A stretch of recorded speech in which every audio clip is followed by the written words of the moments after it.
Assalamualaikum warahmatullahi wabarakatuh. Kita bersyukur hidup di Indonesia sebagai negara yang merdeka, sebagai tanah air kita. Mari cintai tanah air kita ini agar kita bisa melaksanakan perintah Allah dengan sebaik-baiknya. Saya Islah Barawi, terus terang merasa bahagia dan bangga atas penunjukan dari PDIP sebagai cawapresnya Pak Ganjar Pranowo kepada sesepuh saya dari Madura, Pak Mahfud MD.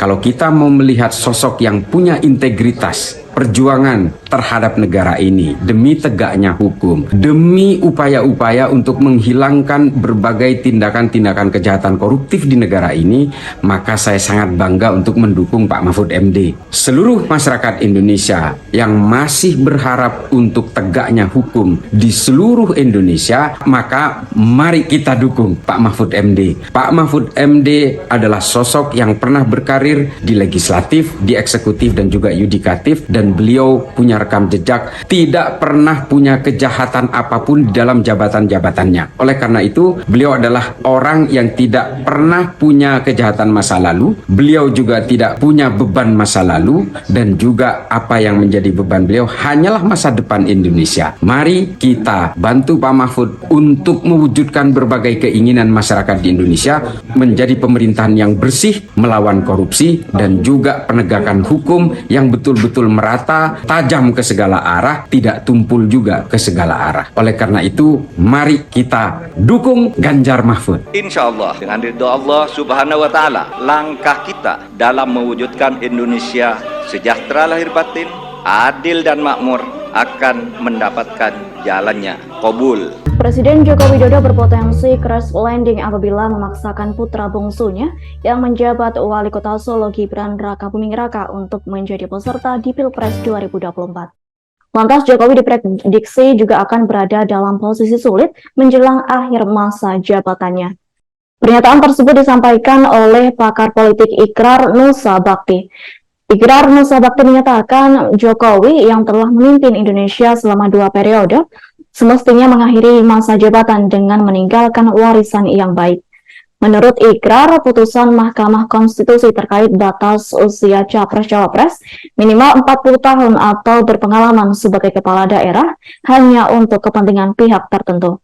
Yakni putusan MK seolah memperlihatkan adanya sinyal kuat untuk menjaga kepentingan kekuasaan dari penguasa. Bahkan putusan tersebut tidak memikirkan kepentingan masyarakat. Lanjut, Ikrar Nusa Bakti menyebut apabila Jokowi tegas melarang Gibran tak ikut berlaga dalam Pilpres 2024, kemungkinan sikap rakyat akan melunak. Namun yang terjadi sebaliknya, yakni sikap yang dilakukan Jokowi akan memicu kegaduhan baru dalam perpolitikan tanah air. Selain itu dapat memberikan contoh buruk dalam proses demokrasi. Lanjut, Ikrar menyatakan Jokowi seharusnya menyadari apabila tidak tegas, pemerintahan mendatang dan masyarakat harus membayar mahal. Hal itu akan terjadi imbas kerusakan yang ditimbulkan dari permainan politik melalui proses hukum. Mengingat, bangsa Indonesia sudah sepakat tidak kembali ke masa pemerintahan yang kelam, yakni setelah reformasi 1998 dan menuju kematangan demokrasi pada 2039. Sebelumnya, putusan MK mengabulkan gugatan para pemohon dengan nomor perkara nomor 90/PUU Romawi 21/2023 pada Senin 16 Oktober 2023. Yakni Ketua MK Anwar Usman memutuskan menerima soal syarat batas usia minimal capres dan cawapres di bawah 40 tahun atau berpengalaman menjadi kepala daerah. Kala itu pihak MK turut mempertimbangkan bahwa batas usia tidak diatur secara tegas dalam UUD 1945. MK juga menekankan dalam batas penalaran yang wajar, warga negara memiliki hak pilih dan seharusnya juga hak untuk dipilih, termasuk hak untuk dipilih dalam pemilu presiden dan wakil presiden. Atas hal itu, putusan sidang tersebut akan berlaku mulai dari pemilu 2024 dan seterusnya. Dinamika politik di masa pendaftaran Capres-Cawapres makin hangat, mulai dari Partai Golkar yang mendukung Gibran Rakabuming Raka sebagai bacawa pres Prabowo hingga strategi 2 pasangan calon setelah mendaftar ke KPU. Mas Cecep, ini hal yang ramai hari ini adalah Golkar bermanuver, yaitu mengumumkan nama Gibran Rakabuming Raka sebagai cawapres atau bakal cawapres dari Prabowo Subianto. Bagaimana Anda melihat dinamika yang terjadi ini? Apa potensi yang bisa terjadi di Koalisi Indonesia Maju? Saya kira kemarin ketika Koalisi Indonesia Maju itu masing-masing menyerahkan daftar nama cawapresnya ya, ketika pertemuan beberapa hari yang lalu itu kan nama Gibran sudah mulai muncul. Dan memang sebelumnya Prabowo sendiri sudah menyatakan ada 4 bacawapres yang muncul dari partai-partai pendukung Koalisi Indonesia Maju. Dari luar Jawa, Yusril, kemudian Jawa Tengah, Jawa Timur ya termasuk di sana misalnya Erlangga, Gibran dan Fifah. Fifah, ya. Nah, kemudian saya kira sekarang tinggal bagaimana mencari Erick Thohir juga. Erick Thohir, iya, jadi ada termasuk Gibran. Nah, saya kira pemilik suara terbanyak kedua ya setelah Gerindra adalah Golkar. Di sini tentu saja Golkar demikian besar pengaruhnya untuk mengajukan bacawa pres di sini. Kemudian dari semua itu titik temunya di mana? Ada tokoh baru yang diusulkan yaitu Gibran di luar dari partai-partai pengusung KIM ini sebenarnya. Oke, jadi Gibran ini akan memperkuat kesolidan dari Kim ini atau justru karena ini kabarnya sampai tadi malam itu masih ada dissenting opinion di antara para partai koalisi. Ya, nah kalaupun nanti misalnya Gibran yang akan diusulkan ya, saya kira justru ini bisa memperlemah posisi Prabowo sendiri. Kenapa? Ada beberapa hal saya kira. Pertama, kalau kita lihat dari bursa tiga cawapres sebelum ini kan, itu selalu bertengger 3 nama, Sandi Uno, Erick Thohir dan juga Ridwan Kamil. Dan di luar itu kan, seperti katakan Erlangga ataupun Gibran sebenarnya. Jadi secara elektoral sebenarnya nggak masuk sebenarnya Gibran. Nah, kemudian juga diharapkan tadi Gibran yang saya dengar itu dia bisa meraih suara dari Jawa Tengah sebenarnya. Tapi ya dan anak muda ya di generasi milenial dan Z yang katanya 56% itu adalah menjadi voters di pemilu 2024. Ya jadi harapannya dari sana. Tapi kemudian kan muncul isu ya yang kemarin juga diputus di Mahkamah Konstitusi, yaitu masalah politik dinasti. Nah, ini yang kemudian saya kira akan dikapitalisasi oleh masing-masing lawan ya. Oke. Di situ justru kelemahannya bagi Gibran begitu ya. Nah, karena jadi pertama basis elektoralnya sendiri dia nggak bisa menambah suara ya buat Prabowo itu. Kemudian juga isu yang kemarin muncul di Mahkamah Konstitusi. Kalau kita bicara soal Gibran secara elektoral, bagaimana sih Gibran ini, Mas? Ya sebenarnya kalau kita bicara Gibran secara elektoral itu kalau lihat dari hasil riset dari beberapa lembaga, the pollster lah katakan, itu sebenarnya nggak begitu baik sebenarnya. Apalagi kemudian kan dalam beberapa kesempatan ini terlihat gaya politiknya ada beberapa kelemahannya. Gaya politiknya sendiri dia bilang ambigu gitu. Bagaimana kemudian ini bisa dimaknai misalnya oleh masyarakat. Dia bilang nanti tinggal masyarakat yang memilih. Tapi sebenarnya itu politik ambigu ini yang kemudian saya kira akan berdampak juga terhadap nanti kalaupun nanti jadi Gibran diajukan ya oleh KIM. Jadi itu akan menjadi satu catatan sendiri buat masyarakat. Kemudian yang lain adalah saat ini memang dia besar dari Solo, dari sisi wali kota, tapi baru 3 tahun sebenarnya. Pengalaman sebelumnya kan pengusaha, kemudian birokrasi ya, daerah. Tapi baru 3 tahun dan saya kira pengalamannya masih kurang ya untuk mengelola misalnya seluruh Indonesia sebagai negara besar ini.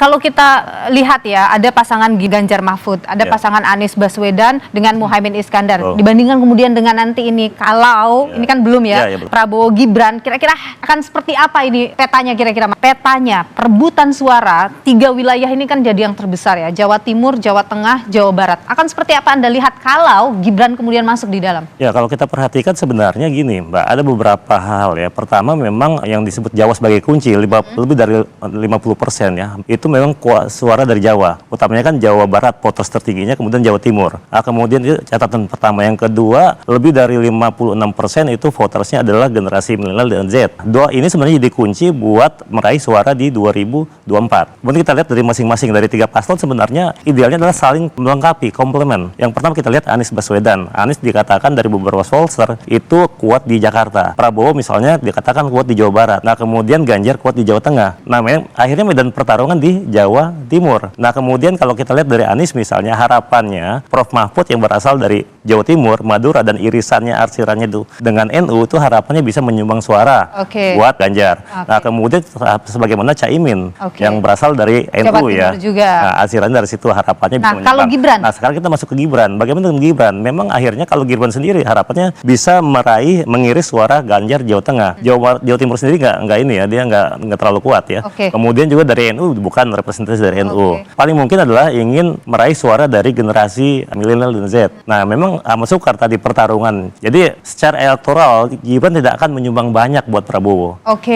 Justru kemudian dia bisa menggerogoti suara Prabowo. Dan kalau kita bicara jadi misalnya justru Prabowo kemudian melemahkan posisi iya, Prabowo. bisa melemahkan. Jadi Prabowo kemudian Ganjar dan Anies justru bisa jadi ada insentif positif ke kubu perubahan. Itu Anies dan Caimin. Hanya dua ya ternyata ya Mas ya. Jadi Gibran juga kena ketentuan juga ya soal pejabat kepala daerah. negara. Nah, itu gimana itu Mas persyaratannya? Ya, pertama ketika dia mau jadi bakal pasangan calon dulu, maka harus mendapatkan dua hal. Pertama, persetujuan dari presiden. Yang kedua, izin cutinya. Nah, itu untuk mendaftar. Nah, nanti setelah mereka ditetapkan, menurut ketentuan kan 15 hari kemudian baru mulai kampanye ya. Nah, ketika kampanye, satu, mereka tidak boleh menggunakan fasilitas negara. Yang kedua, mereka harus melakukan cuti supaya tidak rancu pada saat melakukan tugas sekaligus kampanye juga. Nah, itu nggak boleh.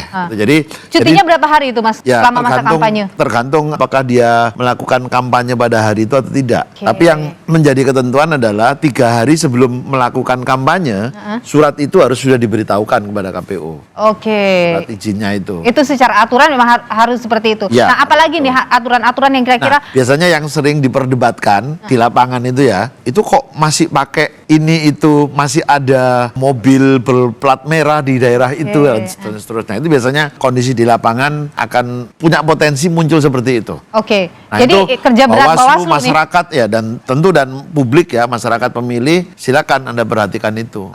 Jadi begitu ditentukan atau diumumkan oleh KPU sebagai capres, pasangan capres dan cawapres, maka cuti itu harus sudah dimiliki cuti untuk menjadi atau menjabat tadi itu. Iya, kalau dia melakukan kampanye. Tapi kan rasa-rasanya tidak mungkin tidak melakukan kampanye gitu ya.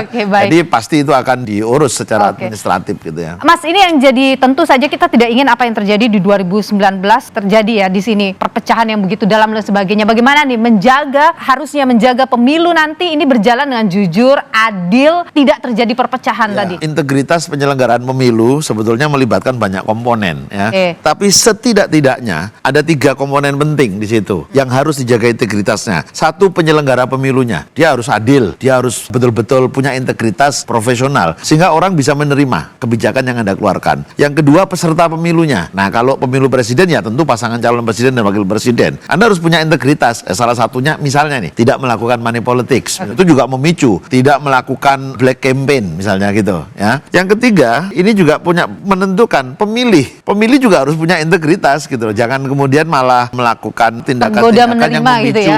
Memicu timbulnya konflik. Bukan banteng namanya kalau ciut.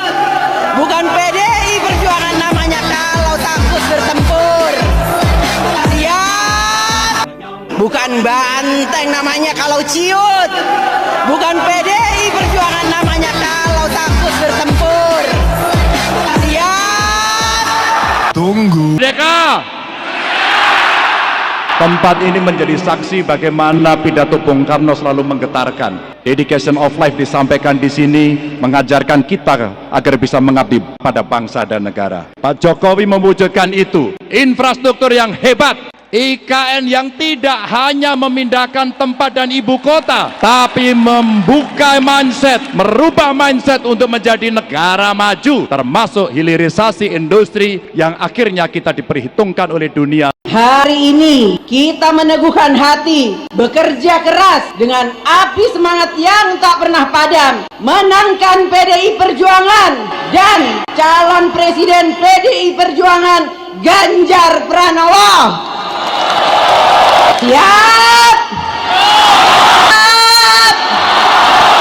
Seperti Mbak Puan tadi sampaikan, itu juga Bapak Ibu yang mesti kita pertahankan, kita lanjutkan. Namun itu tidak bisa terlaksana kalau kita tidak menang hat-trick besok pagi. Bapak Ibu, itu tidak akan terwujud kalau kita tidak kompak. Maka pesan Bu Mega kepada kita semuanya, agar kita bisa bersatu, kita berdiri seteguh karang yang tetap tegar dalam gempuran-gempuran ombak sekeras apapun. 2013 lalu, pemilihan Gubernur Jawa Tengah, PDI Perjuangan dan Ganjar Pranowo memenangkan itu. Dan itu di bawah pimpinan Mbak Puan. Insya Allah kita akan mengulang kembali di 2024. Insya Allah. Mohon doanya.